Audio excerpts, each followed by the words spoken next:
What if I told you that Donald Trump, the man who built his entire political career on border security and mass deportations, is about to make the most controversial immigration deal in American history?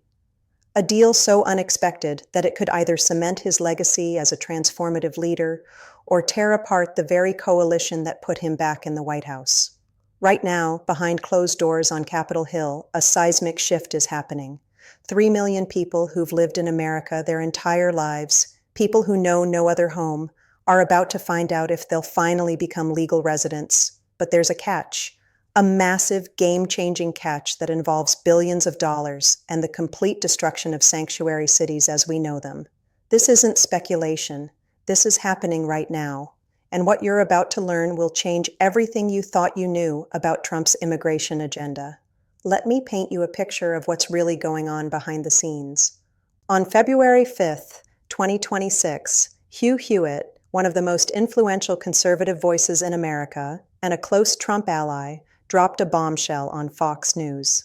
He didn't just hint at a deal. He laid out the entire framework for what could be the most significant immigration reform in decades. But here's where it gets absolutely wild. This deal would grant legal status to over 3 million dreamers, people brought to America illegally as children. These are people who've grown up American in every way except on paper. They speak English, they work American jobs, they pay American taxes. Many don't even speak the language of their birth countries. And Trump, the deportation president, is reportedly open to letting them stay permanently. Now, if you're a Trump supporter, you might be thinking, wait, what? This sounds like amnesty. And if you're on the left, you're probably thinking, there's no way Trump would actually do this. But both of you would be missing the most crucial part of this deal, because Trump isn't just handing out legal status for free. No. What he's demanding in return would fundamentally reshape American immigration enforcement forever, and potentially bankrupt dozens of major American cities in the process. We're talking about the complete and total defunding of every sanctuary city and sanctuary state in America. To understand why this deal is so explosive, you need to understand the political minefield Trump is walking into. For 2 decades, immigration reform has been the third rail of American politics. Every single attempt at comprehensive immigration reform has failed spectacularly. George W. Bush tried it, Barack Obama tried it, the Gang of Eight tried it. Every single time, the bill either gets killed in Congress or ripped apart by activists on both the extreme right and the extreme left. Why? Because immigration isn't just a policy issue in America. It's become a tribal identity marker. If you're on the right, you're supposed to oppose anything that looks like amnesty. If you're on the left, you're supposed to oppose anything that increases enforcement. Any politician who tries to find middle ground gets absolutely destroyed by their own base. But Trump has always operated differently. Remember his First Step Act? Criminal justice reform was supposed to be politically impossible for Republicans. Conservatives were supposed to be the law and order party, tough on crime, tough on criminals. But Trump worked with Kim Kardashian, of all people, passed bipartisan criminal justice reform, and nobody on the right could touch him for it. Why? Because Trump had built up so much credibility on law and order that he had the political capital to make a deal nobody else could make. Hugh Hewitt calls this Trump's Nixon to China moment on immigration. And if you know your history, you know exactly what that means. In 1972, Richard Nixon became the first U.S. president to visit communist China. This was shocking because Nixon had built his entire career as a hardcore anti-communist warrior. He was the guy who went after communists in Hollywood. He was paranoid about communist infiltration. He was Mr. Anti-Communist America. But precisely because he was so credibly anti-communist, he was the only president who could open relations with China without being accused of being soft on communism. A Democrat couldn't have done it. They would have been destroyed as communist sympathizers. Trump is in the exact same position on immigration. He's the guy who said Mexico was sending rapists and criminals. He's the guy who built the wall. He's the guy who implemented the travel ban. He's the guy currently conducting the largest deportation operation in American history, targeting criminal illegal immigrants across the country. So if Trump makes a deal to regularize Dreamers, who's going to call him soft on immigration? Nobody with any credibility. So let's break down exactly what this deal would look like, because the details matter enormously. On one side, you have the Dreamers. These are people brought to America illegally as minors. We're talking about over 3 million people. Some came as infants, some came as toddlers, some came as teenagers. But all of them have now lived in America for years, often decades. Many of these people are now in their 20s and 30s. They went to American schools. They graduated from American universities. They work American jobs, pay American taxes, and know no other home. Try to imagine being told at 25 years old that you're being deported to a country you left when you were 3 years old, where you don't speak the language, where you don't know anyone, where you have no connections whatsoever. The American public overwhelmingly supports giving these people legal status. Poll after poll shows that the vast majority of Americans, including most Republicans, think Dreamers shouldn't be deported. It's one of the few immigration issues where there's actually broad consensus. But here's the critical part. Trump would give them blue cards, not citizenship. This is huge. Previous immigration reform proposals promised a pathway to citizenship. That's where conservatives always drew the line, because citizenship means voting rights. It means access to entitlements like Medicare and Social Security. It means people who broke the law to get here get the same rights as people who waited in line legally for years, sometimes decades. Blue cards would give Dreamers legal status. They could work legally. They wouldn't face deportation, but they wouldn't become citizens. They wouldn't vote. They wouldn't access entitlements reserved for American citizens. Now here's what Trump would demand in return, and this is where things get absolutely nuclear. Complete defunding of every sanctuary city and sanctuary state in America. Let me explain what that actually means, because this isn't just symbolic. This would be financially catastrophic for some of America's largest cities. Sanctuary cities are jurisdictions that refuse to cooperate with Immigration and Customs Enforcement, known as ICE. When ICE detains someone for immigration violations and asks local police to hold them for pickup, sanctuary cities refuse. They release criminal, illegal immigrants back onto the streets rather than turn them over to federal immigration authorities. Cities like New York, Los Angeles, Chicago, San Francisco, Seattle, and dozens of others have declared themselves sanctuary cities. They receive billions upon billions of dollars in federal funding every year. We're talking about Department of Justice grants, Department of Homeland Security funding, transportation funding, housing funding, you name it. Trump's deal would cut all of that off, every single dollar. Imagine you're the mayor of Los Angeles. Your city is already facing a massive budget crisis. Homelessness is out of control. Crime is rising. Infrastructure is crumbling. And now you're told that unless you start cooperating with ICE and turning over criminal illegal immigrants, you're losing billions in federal funding. What do? Some mayors would probably stand their ground, at least initially. But how long can they hold out when their cities are going bankrupt? When they have to cut police, firefighters, teachers, sanitation workers? When they have to explain to their constituents that their taxes are going up or their services are being cut because the mayor refuses to hand over convicted criminals to federal immigration authorities? This is where Trump's political instincts become crystal clear. He's not just making a deal. He's forcing Democrats to make an impossible choice. Do Democrats accept the deal? If they do, they get legal status for 3 million Dreamers, something they've been fighting for since the early 2000s. This would be a massive policy victory. These are real people whose lives would be transformed overnight. But accepting the deal means throwing sanctuary cities under the bus. It means progressive mayors in blue cities lose billions in funding. It means Democratic governors have to choose between protecting dreamers and protecting their sanctuary policies. Or do Democrats reject the deal? If they do, they can protect sanctuary cities and maintain their stance against cooperation with ICE. But then they have to explain to 3 million dreamers and their families why they killed the best chance they've ever had at legal status. They have to explain why they chose bureaucratic resistance over actually helping the people they claim to care about. Either way, Trump wins politically.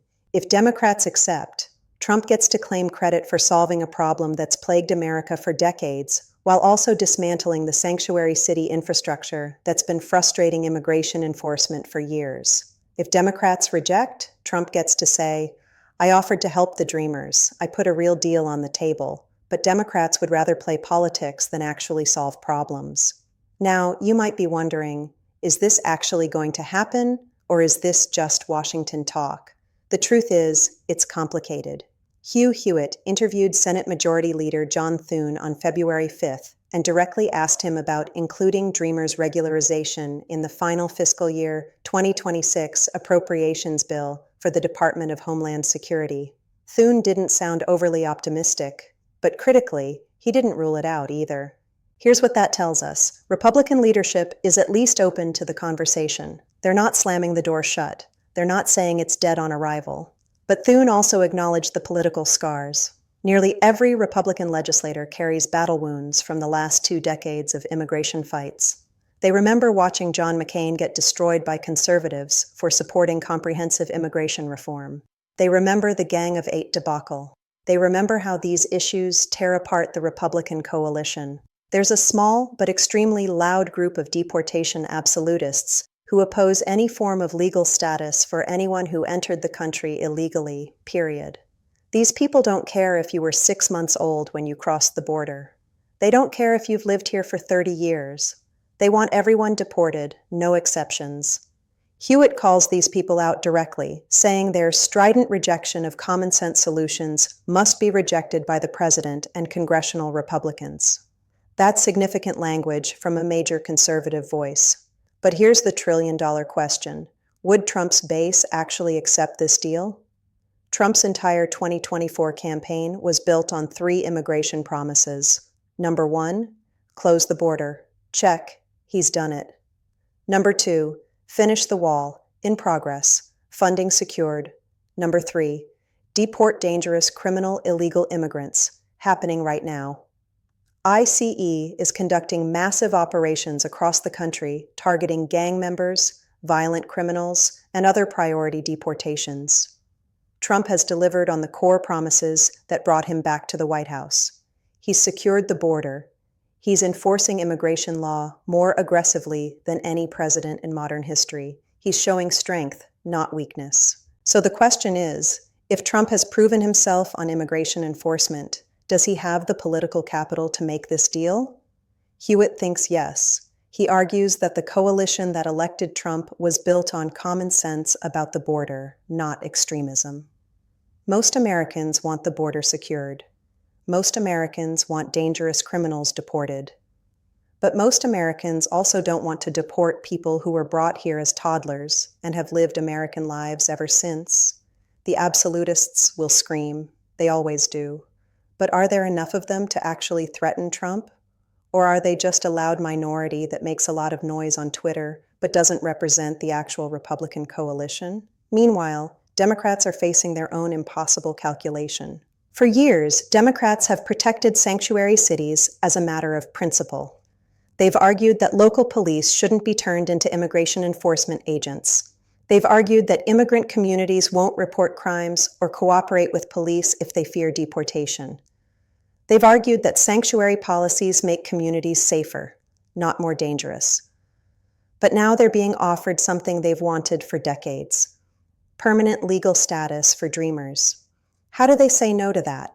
Imagine you're a Democratic senator from a state with a large immigrant population. Imagine you've spent years telling dreamers and their families that you're fighting for them, that you'll protect them, that you'll get them legal status. And now there's an actual deal on the table. Not a symbolic vote that you know will fail, not a messaging bill, an actual real deal that could pass Congress and be signed into law. Do you really look 3 million dreamers in the eye and tell them, sorry, we had a chance to give you legal status, but we chose to protect sanctuary city funding instead? Some progressives would absolutely make that choice. They'd argue that accepting Trump's deal legitimizes his immigration enforcement apparatus. They'd argue that funding cuts to sanctuary cities would hurt vulnerable communities. They'd argue that this is a trap designed to force Democrats into supporting policies they've opposed for years. But moderate Democrats, especially those in swing states or districts, would face enormous pressure to take the deal. Let's talk about what sanctuary cities actually do in practice, because this gets lost in the political rhetoric. When ICE arrests someone for immigration violations and asks a local jail to hold them for 48 hours so ICE can pick them up, sanctuary cities refuse. They release the person instead. Now, defenders of sanctuary policies argue that most of these people aren't dangerous criminals. They argue that many are just people who overstayed visas or committed minor infractions. But critics point to specific cases where sanctuary cities released convicted criminals who then went on to commit heinous crimes, including murder and rape. One of the most infamous cases was Kate Steinle, killed in San Francisco in 2015 by an illegal immigrant who had been deported 5 times and had 7 felony convictions. San Francisco had released him despite an ICE detainer request. Her death became a rallying cry for opponents of sanctuary policies. Sanctuary city defenders would argue that these cases are statistical outliers, that you can't base policy on isolated incidents, that sanctuary policies on the whole make communities safer by encouraging immigrant cooperation with police. But Trump doesn't need to win the policy debate. He just needs to win the political debate. And politically, it's much easier to point to a grieving family and ask, why did your city release this criminal instead of turning him over to ICE? Trump's leverage here is the federal budget, and it's enormous. The federal government sends hundreds of billions of dollars to state and local governments every year. Some of this is formula-based funding that's hard to cut, but much of it is discretionary grant funding controlled by federal agencies. The Department of Justice alone sends billions in grants to local police departments. Department of Homeland Security funding supports local emergency management and disaster preparedness. Transportation funding builds roads and transit systems. Housing funding supports affordable housing programs. All of this could theoretically be on the chopping block for sanctuary jurisdictions. Now, there are legal questions about how far Trump can go. Courts have previously ruled that the federal government can't impose conditions on federal funding that are unrelated to the purpose of the funding. You can't withhold highway funding because a state won't cooperate on immigration. But Trump's lawyers would argue that withholding Department of Justice and Department of Homeland Security funding is directly related to immigration enforcement. If a city won't cooperate with federal immigration law, why should it receive federal funding for law enforcement and homeland security? This would absolutely end up in court. Sanctuary cities would sue. The cases would likely reach the Supreme Court. But Trump has a 6-3 conservative majority on the court, and this court has been generally sympathetic to executive power on immigration issues. So when could this actually happen? Thune mentioned the final fiscal year 2026 appropriations bill for the Department of Homeland Security. That bill needs to pass soon. The federal government has been operating on continuing resolutions, which are basically temporary spending patches that keep the government running at current funding levels. But eventually, Congress needs to pass actual appropriations bills. The DHS appropriations bill is one of the most contentious because it directly deals with border security and immigration enforcement funding. This creates a natural legislative vehicle for Trump's deal. Republicans could insert language in the DHS appropriations bill that grants blue card status to dreamers meeting specific criteria and cuts off federal funding to sanctuary jurisdictions. Democrats would have to decide, do we shut down DHS over this?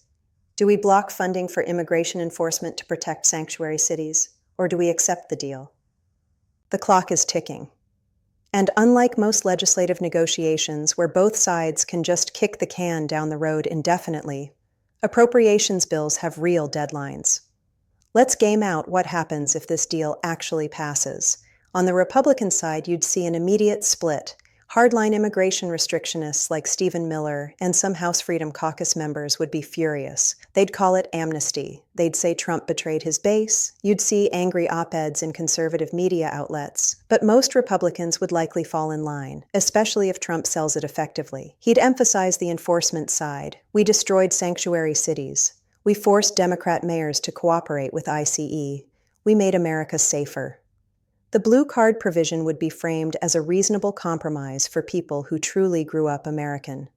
On the Democratic side, the split would be even more dramatic. Progressive activists would be apoplectic. They'd organize protests. They'd call Democrats who voted for it sellouts and traitors. Squad members like Alexandria Ocasio-Cortez would probably vote against it. But moderate Democrats and Democrats representing swing districts would likely support it. They'd face enormous pressure from immigrant advocacy groups who would be begging them to take the deal and finally give Dreamers legal status. In sanctuary cities, mayors would be caught in an impossible position.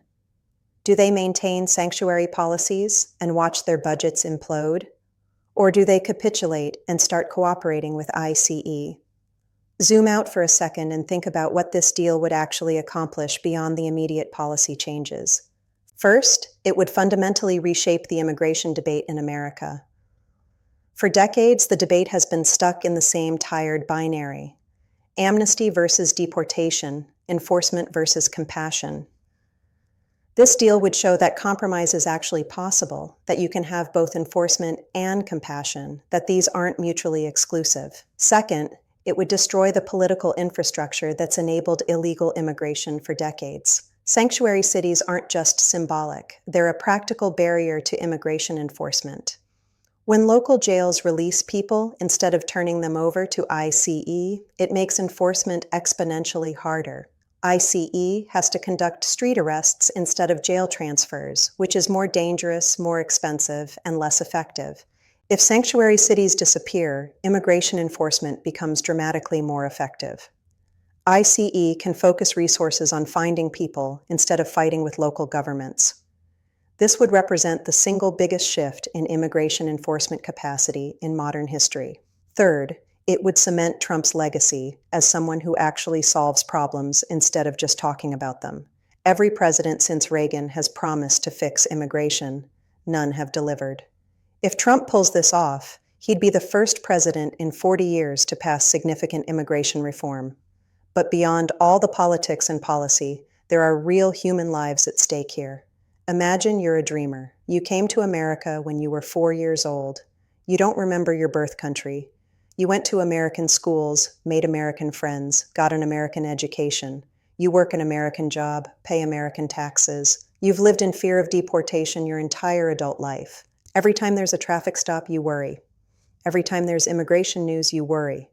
You can't plan your future, because you don't know if you'll even be in this country next year.